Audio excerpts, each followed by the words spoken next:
Okay.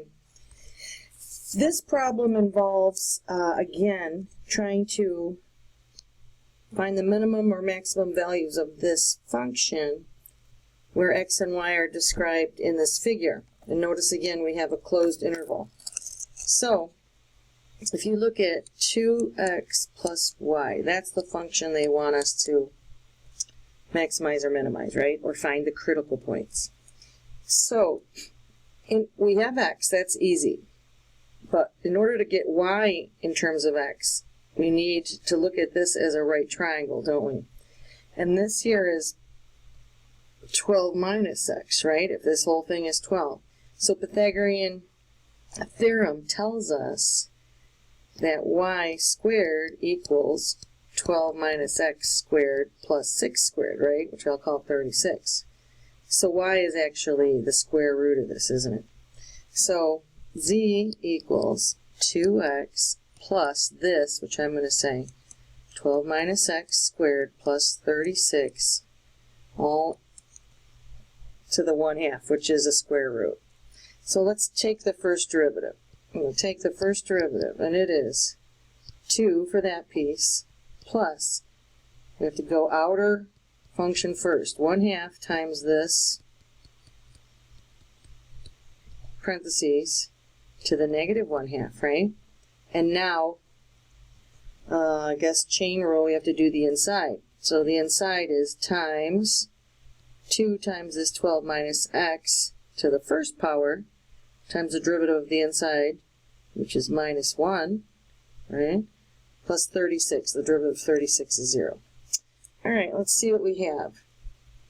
This 1/2 and this 1/2 take care of each other, but let's give ourselves this. It's 2 plus. I'm going to apply that there and call that x minus 12. And this whole thing will go in the denominator as a square root, won't? 12 minus x squared plus 36. Now, if I set this equal to 0, what I will find is that I don't have any roots. I did a whole bunch of work. I did not have any roots. If you go and graph this function, it basically looks something like, or just kind of gradually does this. So because this function doesn't give us any maximum or minimum, it looks like it's headed toward infinity and negative infinity. Therefore, within our closed interval, there's no local max or min. We have to look at the endpoints of that interval. So we have to look at x equals 0, and we have to look at x equals 12. I believe this will be the minimum, and this will be the maximum. So let's go there and plug it in. Z will be 2 times 0, right, plus 12 minus 0 squared plus 36, square root of that. Alright, if we work that out, it turns out to be 0 plus 12 squared is 144 plus 36. Uh-oh. I think I squared something I shouldn't have squared. Alright, so it'll be 144, oops, 144 plus 36, right? So the square root of 180. So z will be the square root of 180. Now, I know that's 9 times 20, but I believe 180 can be divided by 36. Yeah. So this is the square root of 36 times 5, which is 6 square root of 5. Now that's the exact answer, but I just want to know approximately what it's equal to. So it's about 13.42. I want to compare that when I plug in x equals 12. So now if I plug in x equals 12, I get 2 times 12 plus 12 minus 0 squared plus, oops, I'm sorry, 12 minus 12 squared, so that's 0, plus 36 to the 1/2. So 24 square root of 36 is 6, equals 30. Alright, so that means our function, I was calling it z, z of 12 equals 30, z of 0 over here is 13.42. So I think that our minimum, they want the minimum value, is going to be the 6 square root of 5. And on the next one, they want, here we said 6 square root of 5, and then this one will be 30. I'll go back for a second and double check. So 2 times 0 plus 12 squared, 144 plus 36 is 180, and that's 0. Alright, that looks right.